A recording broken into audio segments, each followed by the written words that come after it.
Hello everyone, welcome to the channel. So guys, हम लोग solve कर रहे हैं एसएससी सीजीएल 2025 में जो एग्ज़ाम हुआ था उनमें आए हुए सभी मैथ के क्वेश्चन शिफ्ट वाइज। तो अभी तक हम लोगों ने 3 दिन का सोल्यूशन कर लिया है, यानी 12, 13, 14 तीनों शिफ्ट का सोल्यूशन हो गया है, यानी 9 शिफ्ट अपने हो चुके हैं कंप्लीट। आज अपना 10वां शिफ्ट होने वाला है, 15 सितंबर, फर्स्ट शिफ्ट। चलिए स्टार्ट करते हैं। फर्स्ट क्वेश्चन हमारे पास यहाँ पर दे रखा है, a ratio b, b ratio c ratio d हमें दे रखा है और पूछा है ए रेशियो डी बताइए। तो सिंपली आप यहाँ पर सबका एक साथ में लिख लीजिए, ए बी सी और डी। ए रेशियो बी हमारे पास दे रखा है 7:5, बी रेशियो सी हमारे पास दे रखा है 2:3 और सी रेशियो डी दे रखा है 4:5। अब जिसके बगल में जो जगह खाली है वो वहाँ पर कब्जा कर लेगा, यहाँ पर 5 आ जाएगा और यहाँ पर भी 5 आ जाएगा। इसके बगल 2 है तो यहाँ पर 2 आ जाएगा, इसके बगल 3 है यहाँ पर 3 आ जाएगा और यहाँ पर 4 आ जाएगा और यहाँ पर 4 आ जाएगा। क्लियर है। हमें निकालना सिर्फ ए और डी है, तो हम फोकस सिर्फ ए और डी पर करेंगे। यहाँ से देखो, 7 दूनी 14, चौका 56, 56 आ जाएगा और यहाँ पर डी पर देखोगे 5 पचम 25 दिए 75। तो हमारे पास जो रेशियो निकल के आएगा वो 56:75, जो कि ऑप्शन नंबर 3 में गिवन है। अगला क्वेश्चन, यहाँ से देखिए 7/5 और ये मल्टीप्लाई होगा तो ये 15/14 हो जाएगा, पलट जाएगा। और यहाँ से देख लो 10/7 हो गया और ये भी पलट जाएगा, 3/5 हो जाएगा। अब अगर आप यहाँ पर देख रहे हो कि क्या क्या का हमारे पास कट रहा है, 5 से जाएगा ये 3 बार, 7 से जाएगा 7 टाइम्स और 5 से जाएगा ये 2 बार और ये 2 से जाएगा 7 बार। ऊपर हमारे पास बच गया 3 × 3 9 बच गया और नीचे हमारे पास 7 बच गया। तो 9/7 आपका आंसर बन जाएगा, जो कि ऑप्शन नंबर फर्स्ट में गिवन है। अगला क्वेश्चन, यहाँ पर 1.5 हमारे पास क्या होता है आपको पता होना चाहिए, 2/3 होता है, 3/2 होता है सॉरी। तो 3/2 यहाँ पर हो जाएगा और प्लस का हमारे पास ये दे रखा है 3/8 और इस पूरे का होल क्यूब दे रखा है और माइनस यहाँ पर 9/5 इंटू, अब 1.25 को हम क्या लिख सकते हैं, 5/4 लिख सकते हैं। इससे ये चला जाएगा। अब अगर यहाँ पर अगर आप देखोगे तो नीचे 8 है, हम क्या करते हैं यहाँ पर 4 से ऊपर नीचे मल्टीप्लाई कर देते हैं। ये 12×3 = 15/8 हो जाएगा इसका होल क्यूब और माइनस का हमारे पास 9/4। अब आपको क्यूब तो पता होना चाहिए कि 15 का क्यूब क्या होता है, हमारे पास 3375 होता है और यहाँ पर 512 होता है, 512 माइनस का 9/4। अब यहाँ से आप ले लो एलसीएम, 512 आ जाएगा। ये थोड़ा सा कैलकुलेटिव मुझे पेपर लगा था, 3375 और माइनस का यहाँ पर 128 × 9 हो जाएगा। क्लियर है। अब यहाँ से मल्टीप्लाई कर लेते हैं सबसे पहले तो, 9×8 = 72, 2 आ गया और 12×9 = 108, 8 और 7 15। हमारे पास माइनस होगा 5 में से तो 3 जाएगा, 3 आ गया, 7 में से 5 जाएगा 2 आ गया और यहाँ पर 3 में से 1 जाएगा 2 आ गया, 2 आ गया और यहाँ से 512। क्लियर है। अब अगर आप यहाँ से डिवाइड करते हो तो यहाँ पर ऊपर का 2 डिजिट ले लो और नीचे का 1 डिजिट, 5 चौक 20, क्योंकि 4 से ज़्यादा आएगा नहीं तो 4 करके जाएगा, यानी 4 बार जाएगा तो ये 2000 के करीब जा रहा है, यानी उसके बाद जो आएगा वो पॉइंट आएगा, यानी 4 पॉइंट समथिंग करके आंसर आएगा। और 4 पॉइंट समथिंग करके अगर आप देखोगे तो एक ही ऑप्शन दे रखा है यहाँ पर और कोई दूसरा ऑप्शन नहीं है, तो यही आपका ऑप्शन नंबर फर्स्ट आपका आंसर बन जाएगा। क्लियर है। अगला क्वेश्चन, सेम क्वेश्चन है, यहाँ पर भी हमें वही करना है। 3/2 हो गया, प्लस का 3/4 हो गया और यहाँ पर डिवाइडेड बाई, ये हम लिख सकते हैं 9/4 और यहाँ से माइनस का 1/2 और यहाँ पर 0.6 क्या होता है, 6/10 लिखोगे ये 3/5 हो जाएगा।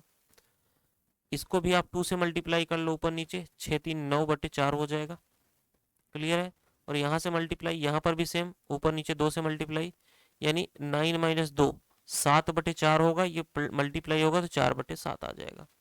और यहाँ पर प्लस का हमारे पास 3/5, 4 से 5 खत्म, 9/7 प्लस का 3/5। अब यहाँ पर एलसीएम हमारे पास 35 आ जाएगा, 9×5 = 45 और 7×3 = 21, कितना आ रहा है 66 / 35। अब 35 से डिवाइड करोगे तो 2 बार नहीं जाएगा, 1 बार जाएगा, यानी 1 पॉइंट समथिंग करके आंसर आएगा। इस भी ऑप्शन में आप देखोगे तो एक ही ऑप्शन है जो 1 से दे रखा है और कोई नहीं है, तो यही ऑप्शन फर्स्ट आपका आंसर बन जाएगा। क्लियर है। अगला क्वेश्चन, 3 कंटेनर में 3 तरह के तरल पदार्थ ABC का मिश्रण 2:3:5 के अनुपात में है। यदि कंटेनर में 6 लीटर तरल A, 12 लीटर तरल B तरल सी की एक निश्चित मात्रा डाली जाती है तो तरल पदार्थ ABC का नया अनुपात हमारे पास 3:5:8 हो जाता है। तो मिलाए गए तरल सी की मात्रा बताइए। तो दो में जो मिलाया गया है हमारे पास AB, सिर्फ उसी को उठाइए। यहाँ पर 2:3 दे रखा है, और जब मिलाने के बाद जो आपका नया रेशियो आ रहा है वो कितना आ रहा है, 3:5 आ रहा है। सिर्फ आपको ए और बी का लेना है। ए में हम कितना मिला रहे हैं, 6 लीटर ऐड कर रहे हैं। बी में कितना ऐड कर रहे हैं, 12 लीटर ऐड कर रहे हैं। तो 1 रेशियो की वैल्यू हम कैसे निकाल पाएंगे, यहाँ से देखो 5 का 2 से मल्टीप्लाई करो 10 हो गया, 3 का 3 से मल्टीप्लाई करो 9 हो गया। तो 10 - 9 कितना आ गया, 1 रेशियो। अब 1 रेशियो की वैल्यू हम कैसे निकालेंगे, आगे आ जाइए आगे। 5 का 6 से मल्टीप्लाई 30 हो गया, 12 का 3 से मल्टीप्लाई 36 हो गया। 36 - 30 कितना आ जाएगा, 6। 1 रेशियो की वैल्यू हमारे पास 6 आ गई। बस आप यहाँ से निकाल सकते हो कि हमारे पास पहले ए जो था वो 12 लीटर था, और सी जो था ये 60 लीटर, 6×5 = 30 हो जाएगा, 30 लीटर था। क्लियर है। अब आपको पता है कि यहाँ पर अगर आप देख रहे हो कि ए में हमने कितना मिलाया, 6, यानी 12 में अगर 6 मिलाया तो 18 हो गया। ये 18 किसकी है, ए रेशियो की वैल्यू। ये कितना गुना है, 6 गुना है। तो ये हमारे पास जो सी है ये कितना हो जाएगा, 6×8 = 48 गुना हो जाएगा। अब आप देख रहे हो यहाँ से मिल गया हमें, हमारे पास पहले जो था वो 30 था, अब 48 हो गया। तो हमने कितना मिला दिया, 18 लीटर।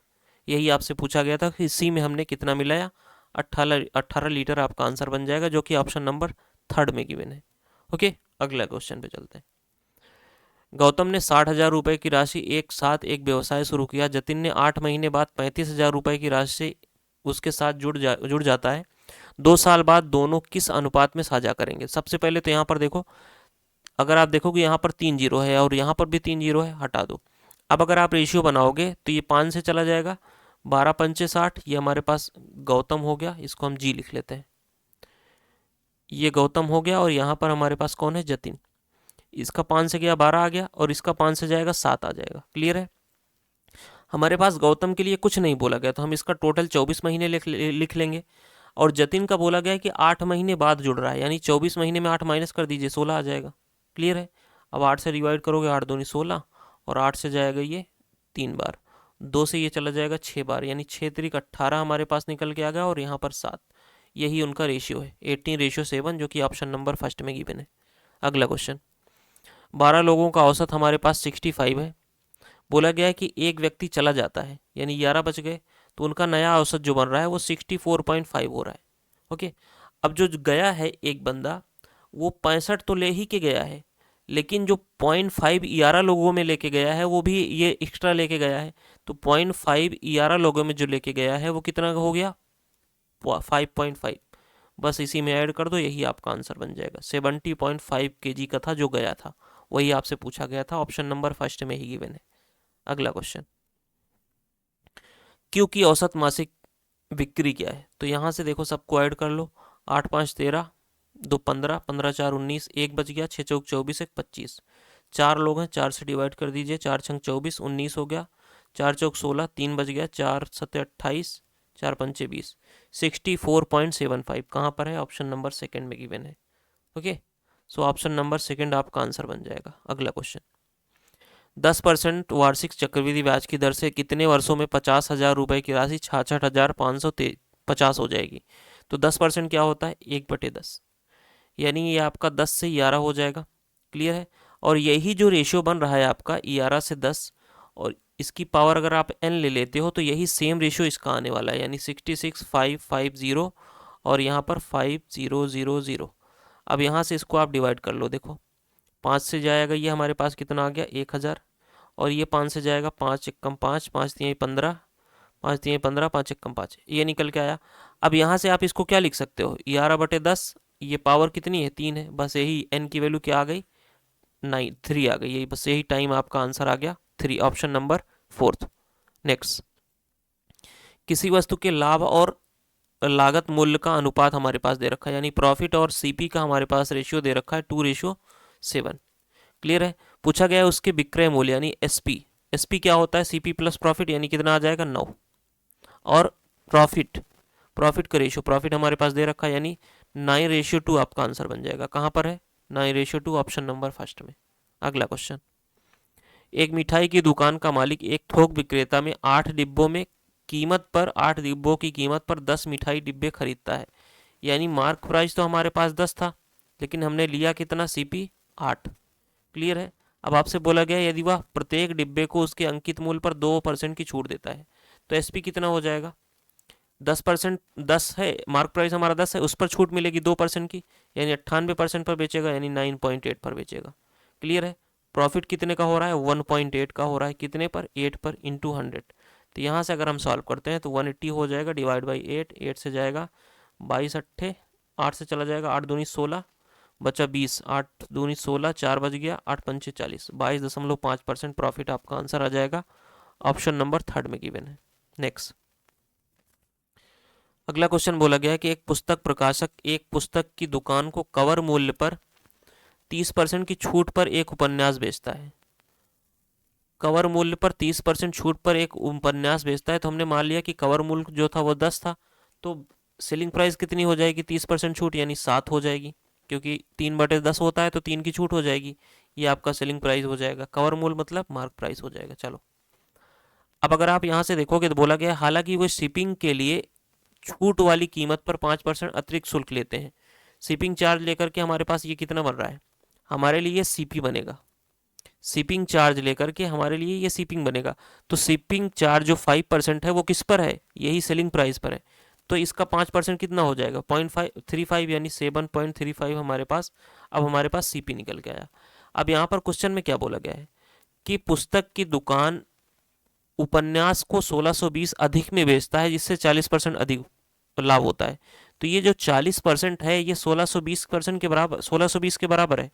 हमें 100% यानी सीपी निकालना है, कितना आ जाएगा, 0 से 0 जाएगा, 4 से अगर आप देखोगे तो आप इसको डिवाइड कर लो, 2 से 2 जाए, 2 बार गया, 2 से जाएगा ये 81 बार, और ये जल जाएगा 50, 50 गुणे 81, हमारे पास सीपी निकल के आएगा 0, 5 एकम 5, 5 8 40, 4050। और हमारे पास ये जो सीपी आया 4050, ये किसकी वैल्यू है, ये हमारे पास 7.35 की वैल्यू है। हमें निकालना किसकी वैल्यू है, 10 की वैल्यू है। 10 की वैल्यू यहाँ से आप मल्टीप्लाई, एक जीरो लग जाएगा 10 से मल्टीप्लाई करोगे तो। अब इस हमें पॉइंट को हटाना है तो 2 जीरो और लग जाएगा। क्लियर है। इससे डिवाइड करना है। आप कैसे डिवाइड करोगे, पहले जैसे हमने बताया आपको क्या करना है, यहाँ से देखो एक डिजिट लोगे तो नहीं जाएगा, ऊपर आप 2 डिजिट ले लो, यहाँ पर 1 डिजिट ले लो। 7 से डिवाइड करोगे 40 को, कितनी बार जाएगा, 5 बार जाएगा, 7 पचे 35, यानी कि जो आपका स्टार्ट होने वाला है आंसर, अगर आप लेफ्ट साइड से देखोगे तो वो 5 से स्टार्ट होगा। आ जाइए ऑप्शन में, एक ही ऑप्शन है जो 5 से स्टार्ट हो रहा है। ओके, पूरा सॉल्व नहीं करना है। अगला क्वेश्चन, एक टंकी में 100 लीटर शुद्ध सिरप है, 10 लीटर सिरप निकाला जाता है और उसकी जगह पर पानी डाला जाता है, यानी 10 लीटर निकाला गया, टोटल कितना था 100। अगर आप रेशियो लोगे तो कितना आ रहा है, 1/10। ओके, यानी ये अब 10 था, एक निकाल लिया गया, कितना बच गया, 9 बच गया। और ये फिर से दोहराया जाता है, यानी ये 2 बार किया जा रहा है, तो 2 बार किया जा रहा है तो स्क्वायर ले लो, यानी हमारे पास टोटल वैल्यू 100 थी, बची कितनी, 81। ओके, अब अगर यहाँ से हम बात करें तो ये हमारे पास पूछा क्या गया है, फिर बोला गया है कि फिर से पानी में बदल दिए जाते हैं अंतिम मिश्रण में सिरप। तो सिरप हमारे पास टोटल 81 है, और पानी का रेशियो तो टोटल 100 है, 81 उसमें सिरप है, तो पानी कितना हो जाएगा, 19। यही आपका रेशियो है, 81 रेशियो 19, कहाँ पे है, ऑप्शन नंबर थर्ड में गिवन है। क्लियर है। अगला क्वेश्चन, 10 सेंटीमीटर त्रिज्या वाले एक धातु के गोले को पिघलाकर 8 समान छोटे ठोस गोले में ढाला जाता है। मूल गोले के पृष्ठीय क्षेत्रफल का सभी 8 छोटे गोलों के कुल पृष्ठीय क्षेत्रफल का अनुपात बताइए। तो सिंपल है, यहाँ पर देखो, जब किसी शेप में से निकाल करके दूसरे शेप में डाला जाता है तो हम वॉल्यूम को इक्वल करते हैं। तो हमारे पास वॉल्यूम कितना हो जाएगा गोले का, 4/3 पाई आर क्यूब, और सेम यहाँ पर भी वही होगा क्योंकि गोले में ही डाल रहे हैं, और यहाँ पर 8 गोले, तो यहाँ से 8 से हम मल्टीप्लाई कर लेंगे, 4/3 पाई आर क्यूब, ये R1 मान लेते हैं हम, तो 4/3 पाई से 4/3 पाई यहाँ पर कैंसिल हो जाएगा, दोनों सेम है, तो यहाँ पर R की वैल्यू 10, 100, 1000 हो जाएगा। और यहाँ पर 8 गुणे R की वैल्यू हमें निकालनी है, R1 क्यूब आएगा यहाँ पर, सॉरी, तो 8 से अगर हम डिवाइड करते हैं तो हमारे पास कितना चला जाएगा, ये आप ऐसे कर लो इसको, 1000 divide by 8 equal to R cube, यानी R की वैल्यू हमारे पास क्या आ जाएगी, 10/2 यानी 5 आ जाएगा। क्लियर है। क्योंकि हमने यहाँ पर क्यूब रूट लिया, तो यहाँ से क्यूब हटेगा ऊपर से तो क्यूब रूट लग जाएगा, तो 1000 का 10 आ जाएगा, 2 का 8 का 5 आ जाएगा, तो डिवाइड बाई 5 आ जाएगा। यानी हमारे पास जो छोटे गोले थे उनकी रेडियस हमारे पास 5 निकल के आएगी। अब पूछा गया है मूल गोले के पृष्ठीय क्षेत्रफल। यहाँ पर देखो 4 पाई r² होता है, यानी दोनों में 4 पाई कैंसिल हो जाएगा, हमारे पास इसी दोनों का रेडियस लेना पड़ेगा। क्लियर है? कुल पृष्ठीय क्षेत्रफल का अनुपात, तो यहाँ से देखोगे आप तो 100 आ रहा है, और यहाँ पर देखोगे तो 5 का स्क्वायर 25 आ रहा है। तो आप अगर रेशियो लोगे तो हमारे पास कितना आ रहा है, 25 चौका 100, और यहाँ पर 1, 4:1। मूल गोले का पृष्ठीय क्षेत्रफल का सभी 8 गोलों से, अच्छा यहाँ पर 8 भी मल्टीप्लाई होगा, ये एक गोले का हमने निकाला था तो 8 गोलों का, तो यहाँ से 8 से ये चला जाएगा 1:2, 1:2 आपका आंसर आएगा, जो कि ऑप्शन नंबर फर्स्ट में गिवन है। ओके, यहाँ पर सभी 8 गोलों का पूछा गया, तो हमने एक गोलों का लिया था, तो 8 से मल्टीप्लाई करोगे तो 8 गोलों का आ जाएगा। अगला क्वेश्चन, 12 सेंटीमीटर त्रिज्या वाले एक अर्धगोले को पिघलाकर 3 सेंटीमीटर त्रिज्या वाले कितने अर्धगोले बनाए जा सकते हैं? तो यहाँ पर भी वॉल्यूम को इक्वल करना पड़ेगा। सेम अर्धगोले का वॉल्यूम 2/3 πr³। सेम यहाँ पर इसको r1 मान लो, 2/3 πr³। तो कितने माने जा रहे हैं, तो हम इसको n मान लेते हैं। यहाँ से 2/3 पाई से 2/3 पाई का खत्म। यहाँ पर 12 का क्यूब हो जाएगा, यानी 12 × 12 × 12 इक्वल टू n हमें निकालना है। यहाँ पर 3 दे रखा है, तो 3 का क्यूब 3 × 3 × 3, तो 3 से अगर आप डिवाइड करोगे तो हमारे पास ये सब चले जाएंगे, यानी 64 आ जाएगा। 3 से सब में 4 जाएगा, यानी n की वैल्यू कितनी आ गई, 64। कितने गोले बनाए जा सकते हैं, कितने अर्धगोले, 64, 64। अगला क्वेश्चन, एक बेलन और एक अर्धगोले की त्रिज्या समान है, उनकी संयुक्त ऊंचाई। अब संयुक्त ऊंचाई का मतलब क्या है, उसकी ऊंचाई और दोनों की ऊंचाई, यानी अर्धगोला जो होता है आपका कुछ इस तरीके से होता है। अब अगर यहाँ पर इसकी ऊंचाई आप चेक करोगे तो ऊंचाई जो होता है यही रेडियस ही होता है, यानी अगर संयुक्त ऊंचाई की बात किया है तो h+r की वैल्यू आपके पास 30 दे रखा है, ये बोला गया क्वेश्चन में। बेलन का दोनों का त्रिज्या समान है और दोनों के आयतन समान है, तो आयतन हम अगर बात करें बेलन का πr² h इक्वल टू, और इसका अर्धगोले का आयतन 2/3 πr³, ये बोला गया है दोनों का समान है। तो अगर यहाँ से आप देखोगे तो पाई से पाई खत्म, और बोला गया है कि रेडियस भी समान है, तो यहाँ से r² से r ये क्यूब खत्म हो जाएगा, हमारे पास कितना आ गया, h इक्वल टू 2/3 r। यहाँ से आप अगर हमें निकालना है त्रिज्या r की वैल्यू, तो h की जगह पर हम ये पुट कर सकते हैं क्या, h इक्वल टू हमारे पास कितना आ जाएगा 30 - r, तो h की जगह पर हम इसको पुट कर देते हैं 30 - r equal to 2r divide by जो 3 है ये इधर मल्टीप्लाई हो जाएगा, यानी 90 माइनस का 3r इधर जाएगा, 5r हो जाएगा, यानी r की वैल्यू हमारे पास कितने निकल के आ गई, 18 सेंटीमीटर, और यही आपको निकालना था, ऑप्शन नंबर डी में गिवन है।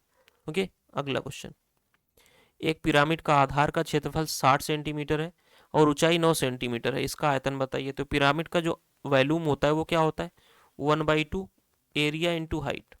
तो आपके पास सब कुछ दे रखा है, 1/2 एरिया आपके पास 60 दे रखा है, ये बेस एरिया होता है, ये मैं यहाँ पर बी लिख देता हूँ, बेस एरिया इंटू हाइट 9, ये सॉरी ये 3 होता है, 1/3 होता है, 1/2 नहीं, तो 3 से ये जाएगा 3 टाइम 6 × 18, 180 आपका आंसर आ जाएगा। क्लियर है? अगला क्वेश्चन, 7 सेंटीमीटर त्रिज्या वाली एक वृत्ताकार डिस्क एक समबाहु त्रिभुज के अंदर अंतर्निहित है, त्रिभुज के शेष भाग का अनुमानित क्षेत्रफल बताइए। तो सिंपली आप यहाँ पर क्या करो, देखो एक सबसे पहले तो एक ट्रायंगल बना लेते हैं, उसके अंदर हमारे पास बोला गया है कि एक वृत्ताकार यहाँ पर कुछ इस तरीके से दे रखा है, एक डिस्क है और इसकी हमारे पास रेडियस दे रखी है r, और r की वैल्यू हमारे पास 7 दे रखा है। अब अगर आपको पता होना चाहिए तो इरेडियस क्या होता है आपके पास, इरेडियस आपके पास होता है r की वैल्यू a/2√3। क्लियर है? यहाँ से हमें a की वैल्यू निकाल लेते हैं, a की वैल्यू हमारे पास कितनी आ जाएगी, अगर 7 पुट करते हो यानी 14√3 आपके पास इस ट्रायंगल का की साइड निकल के आ जाएगी, क्योंकि ये सभी समबाहु त्रिभुज है तो सारी भुजाएं बराबर होती हैं यहाँ पर। क्लियर है? अब आपको जो निकालना है वो क्या निकालना है, आपको निकालना है त्रिभुज के शेष भाग का क्षेत्रफल, यानी मैं अगर यहाँ से ब्लू दिखाऊं तो ये और ये तीनों का हमारे पास एरिया ये चाहिए। तो कैसे निकालोगे, टोटल एरिया आप ट्रायंगल का ले लो, यानी क्या होता है √3/4 इंटू a², और इसमें आप माइनस कर दो इस सर्कल का एरिया यानी πr², तो आपके पास ये आंसर निकल के आ जाएगा। सिंपली यहाँ पर पुट कर लेते हैं √3, अब √3 की वैल्यू हमें यहाँ पर पुट करनी पड़ेगी क्योंकि आंसर में दे नहीं रखा है। तो 1.732 होता है और डिवाइड बाई 4, ए की वैल्यू हमारे पास कितनी है 14, 14 का स्क्वायर 196 और √3 का स्क्वायर 3 हो जाएगा, माइनस यहाँ से अगर आप देखोगे पाई की वैल्यू 22, आर की वैल्यू 7, 7 का स्क्वायर 7 गुणे 7 154 निकल के आ जाएगा। अब आ जाइए यहाँ से थोड़ा सा कैलकुलेटिव है, यहाँ से अगर हम 4 को डिवाइड करते हैं तो कितना आ जाएगा 49, और 3 से अगर आप इसको मल्टीप्लाई करोगे तो हमारे पास निकल के आएगा 3 9 27 और 3 चौक 12, 3 चौक 12 और 13 14, 147 से मल्टीप्लाई करना पड़ेगा 173 में। ओके, तो 173 में हम क्या करते हैं यहाँ से कि अप्रॉक्स आंसर हमें पूछा गया है, तो सिंपली आप क्या करो ये 173 जो है इसको 3 को हटा दो, 17 ले लो, यानी जो आंसर आएगा ये उससे थोड़ा सा ज़्यादा आएगा। तो 17 से अगर हम मल्टीप्लाई करते हैं तो हमारे पास कितना निकल के आ रहा है, देखो 17 सत्ते 119, हमारे पास बच गया कितना 11, 17 चौका 68 और 11 79 हो जाएगा, 7 बच गया, और 17 एकम 17, 17 और 7 24, और इसमें हमें माइनस करना है कितना 154। तो हमारे पास कितना निकल के आएगा, यहाँ से हमारे पास अगर 9 में से 4 जा रहा है तो 5 आएगा, और यहाँ पर एक पॉइंट भी लगेगा ना, सॉरी ये 9 पूरा पूरा आएगा, यहाँ पे 9 आ गया, और 9 में से 4 माइनस होगा तो 5 आ जाएगा, और इधर हमारे पास बच गया 14 में से 5 जाएगा 9 आ जाएगा, ये हमारे पास 95.9 आंसर आ रहा है। लेकिन यहाँ पर हमने सिर्फ 7 लिया था, 32 छोड़ दिया था, अगर उसको भी मल्टीप्लाई करते तो इससे थोड़ा सा ज़्यादा आंसर आता। अब इससे थोड़ा सा ज़्यादा आंसर कौन सा दे रखा है आपको ऑप्शन में, यही दे रखा है 100, और उससे कम तो है नहीं, तो यही आपका डायरेक्ट आंसर बन जाएगा। क्लियर है? और ऑप्शन को एक बार आपको देखना पड़ेगा, ये थोड़े से ऑप्शन जो दे रखे हैं वो दूर दूर दे रखे हैं, तो आप इसको यूज़ कर सकते हो अनुमानित क्षेत्रफल निकालने के लिए। अगला क्वेश्चन, त्रिभुज एबीसी में माध्यिका दे रखा है, तो सबसे पहले यहाँ पर एक ट्रायंगल बना लेते हैं। ये हमारे पास एक ट्रायंगल बन गया ए बी सी, ए बी सी बोला गया है माध्यिका ए डी। अब माध्यिका क्या होती है, जो ए से निकलेगी सामने वाली भुजा को इक्वल डिवाइड करेगी, ये हमारे पास डी आ गया, और सी ई ये हमारे पास सी से जाएगा ई एफ आ जाएगा, और बी से जाएगा ई बी ई सॉरी ये यहीं से जाएगा, एक ही पॉइंट पर इंटरसेक्ट करेंगे। एक सेकेंड, बी से गया ये ई, और ये जो अपना जो मीटिंग पॉइंट है तीनों का ये क्या है, जी है, सेंट्रॉइड यानी केंद्रक इसको बोला जाता है। क्लियर है? अब जब आपके पास मीडियंस जाती हैं तो ये जो टोटल एरिया होता है सबको इक्वल में डिवाइड कर लेते हैं, यानी अगर आप इसको इसका एरिया 1, इसका 1, इसका 1, इसका 1, इसका 1, इसका 1, टोटल अगर एरिया देखोगे तो जितने होते हैं ये सबको आपस में डिवाइड कर लेते हैं। अब क्वेश्चन में आपसे पूछा क्या गया है, हम मान लेते हैं कि सभी का एरिया जो है इक्वल इक्वल 1 1 है, तो बोला गया है त्रिभुज जी ए बी का क्षेत्रफल, जी ए बी अगर मैं यहाँ से बनाता हूँ देखो जी ए बी, ये कितना निकल के आ रहा है, इसका एरिया टोटल 1 1 2 निकल के आ रहा है, और हमें रेशियो निकालना है total a b c. Total a b c में कितने 6 ट्रायंगल हैं तो 6 आ जाएगा, आपका रेशियो कितना निकल के आएगा 1:3। ऑप्शन नंबर सेकंड में गिवन है। अगला क्वेश्चन, त्रिभुज एबीसी में रेखाखंड डीसी और बीसी के समांतर है, तो यहाँ पर भी आपको एक ट्रायंगल बनाना पड़ेगा। ये पेपर थोड़ा सा कैलकुलेटिव मुझे लग रहा था। ये हो जाएगा ए, ये हो गया आपका बी, ये हो गया सी। अब बोला गया एक रेखाखंड डी ई है जो बीसी के पैरेलल है, तो यहाँ पर हमारे पास डी ई हो गया, ये डी हो गया, ये ई हो गया। अब अगर पैरेलल बोल दिया गया तो अगर यहाँ से रेशियो लेना चाहोगे छोटा ट्रायंगल का, तो ए डी अपान आपके पास ए बी ये टोटल निकल के आएगा।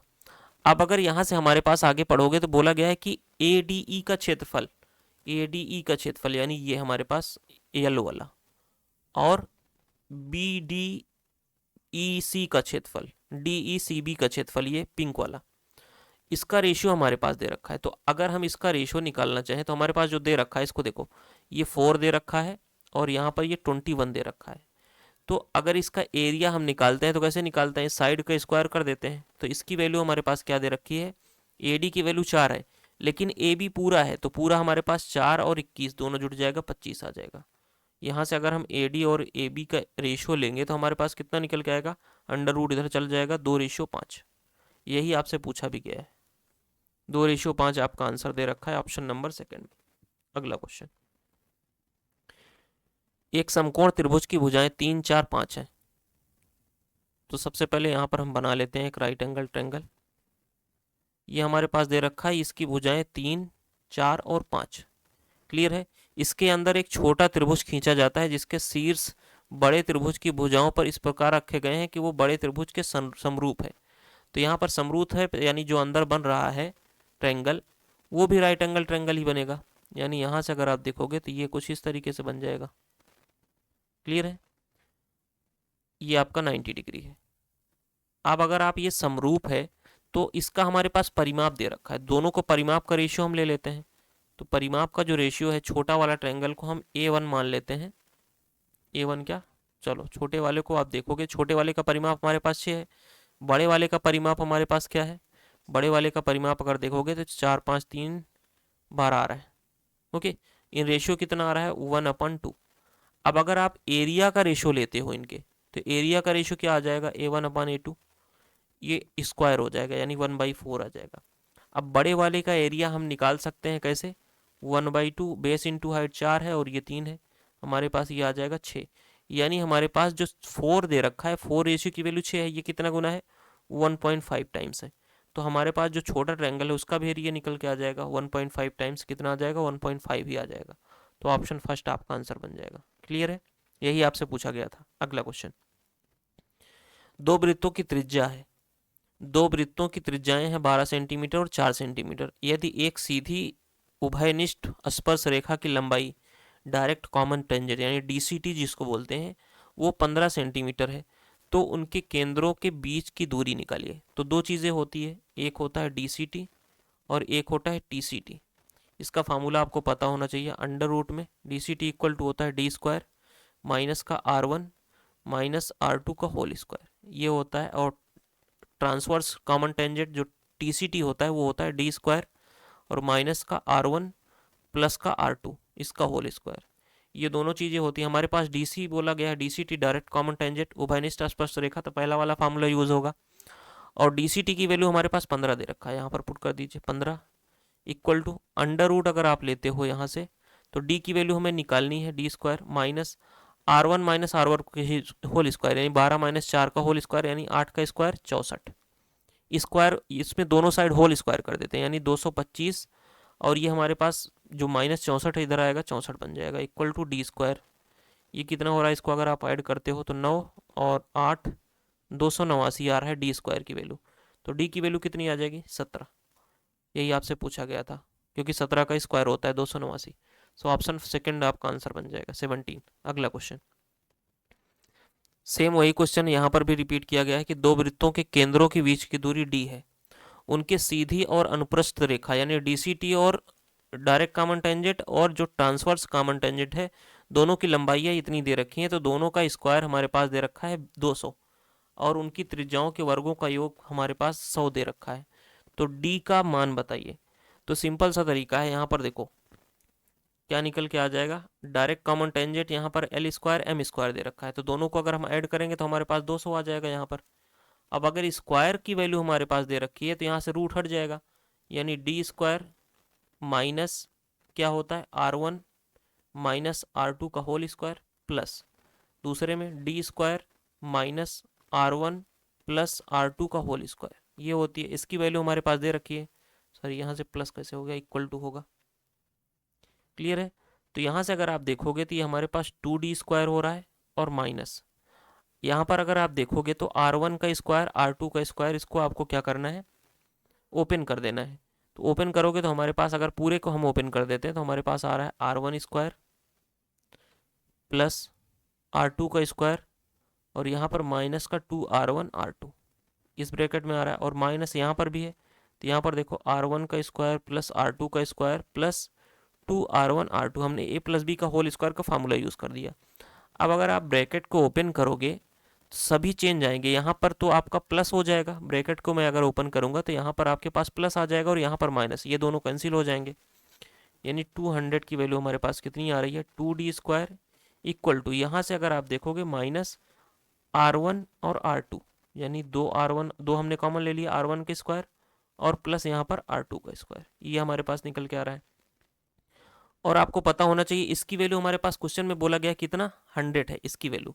तो मैं अगर यहाँ पर 100 पुट करता हूँ तो हमारे पास 200 हो जाएगा माइनस का, और ये हमारे पास 2d² इक्वल टू 200, ये जाएगा 400 हो गया, इक्वल टू 2d², यानी 2 से ये जाएगा 200 बार, इक्वल टू d²। और d की वैल्यू क्या आ जाएगी फिर, ये 100 गुणे 2 है, यानी 100 का 10 बाहर आ जाएगा √2। d की वैल्यू कितनी आ गई 10√2, यही आपसे पूछा गया था। क्लियर है? तो ऑप्शन बी आपका आंसर बन जाएगा। अगला क्वेश्चन, एक वृत्त की केंद्र के एक ही ओर स्थित 16 सेंटीमीटर और 12 सेंटीमीटर माप वाली दो समांतर जीवाएं हैं। दोनों जीवाओं के बीच की दूरी, यहाँ पर देखो एक सर्कल हमारे पास बन गया, और यहाँ पर एक जीवा दे रखा है यहाँ पर कुछ इस तरीके से, और दूसरा सर्कल हमारे पास यहाँ पर दे रखा है कुछ इस तरीके से, सॉरी कॉर्ड दे रखा है, और हम मान लेते हैं हमारे पास सेंटर ये ओ है। तो मैं अगर यहाँ पर बात करूँ, हमारे पास रेडियस ये बन जाएगी और रेडियस हमारे पास ये बन जाएगी, और यहाँ से अगर हम इसको मिला देते हैं तो ये हमारे पास टेंजेंट बन जाएगा। और छोटी रेडियस का जो छोटा कॉर्ड है हमारे पास 12 है तो ये आधा आधा हो जाएगा, यहाँ से यहाँ तक 6 हो जाएगा। बड़ा वाला हमारे पास 16 है तो ये 8 हो जाएगा। क्लियर है? अब अगर आप यहाँ से देखोगे, इसकी वैल्यू हमारे पास यहाँ से यहाँ तक 2 दे रखी है, तो आपको एक ट्रिपलेट होता है 6 8 10, और 6 8 यहाँ पर दिख रहा है। तो यहाँ पर अगर आप देखोगे छोटे वाले में, तो ये बड़े वाले में पहले देखो, मैं रेड से इसको डिनोट कर रहा हूँ, तो यहाँ पर ये 6 है तो ये हमारे पास 8 हो जाएगा, क्योंकि 2 ये है तो 6 ये हो जाएगा, और यहाँ पर कितना हो गया हमारे पास, ये 10 हो गया। क्लियर है?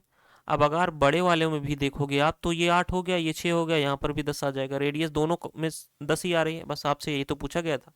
10 पूरा सॉल्व क्यों करना, जब आपको ये ट्रिपलेट पता है तो आप ऐसे ही सॉल्व कर सकते हो। अगला क्वेश्चन, 12 सेंटीमीटर त्रिज्या वाले एक वृत्त में एक जीवा द्वारा बनाए गए रेखाखंड का क्षेत्रफल यदि केंद्र का अंतरित कोण 150 डिग्री है। अब अगर आप यहाँ पर देखोगे सेगमेंट पूछ रहा है, दो चीजें होती हैं। अगर मैं यहाँ से बात करूं तो एक सर्कल यहाँ पर बना लेता हूँ कुछ इस तरीके से, तो यहाँ पर मैं अगर एक ट्रायंगल बनाता हूँ रेडियस से, तो इसका हमारे पास एंगल दे रखा है 150। क्लियर है? और आपको निकालना क्या है, सेगमेंट निकालना है, यानी ये चीज निकालना है एलो वाली, ये चीज निकालना है। तो अब ये कैसे निकालोगे, टोटल आप क्या करो, टोटल इसका आप निकाल लो इस चीज का एरिया, ये वाले का, यानी अगर हम निकालेंगे टोटल एरिया तो कितना आ जाएगा, थीटा बाई यानी 150 150 divide by 360 into pi r square, ये वैल्यू, और माइनस इसमें हम कर दें जो इसका एरिया है ट्रायंगल का।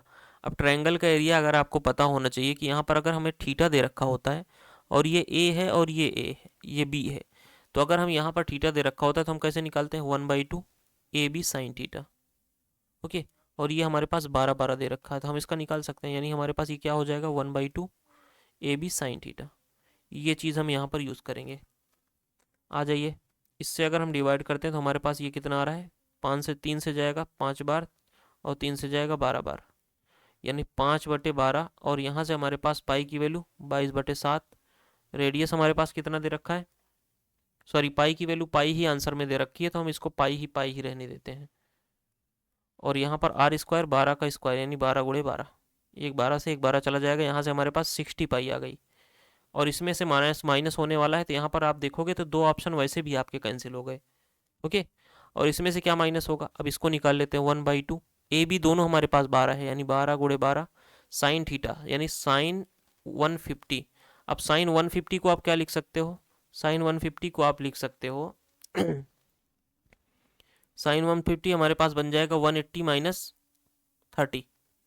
ओके, अब साइन 180 माइनस 30 यानी साइन 180 माइनस थीटा क्या होता है, दूसरे वाले में जाएगा जहाँ पर साइन पॉजिटिव होता है, तो चेंज भी नहीं होगा, साइन 30 ही आएगा। साइन 30 की वैल्यू 1/2 होती है। तो यहाँ से देखो 2 से जाएगा ये 6 बार, और 2 से जाएगा ये 6 बार, 6 छंग 36, यहाँ पर हो गया 36। यही आपका आंसर बन गया 60 पाई माइनस 36, कहाँ पर दे रखा है, ऑप्शन नंबर फर्स्ट वाले में। ओके, तो ये था टोटल आपका सोल्यूशन, और ये लिटरली जो है ये पेपर थोड़ा सा मुझे कैलकुलेटिव लगा अभी तक जितने हुए हैं, हो सकता है अभी आगे और मिल जाए थोड़ा सा कैलकुलेटिव। ओके, चलिए फिर मिलते हैं आपके साथ नेक्स्ट सेशन में। Thank you so much, good bye. Channel को सब्सक्राइब करिएगा, वीडियो को लाइक करिएगा, बाय।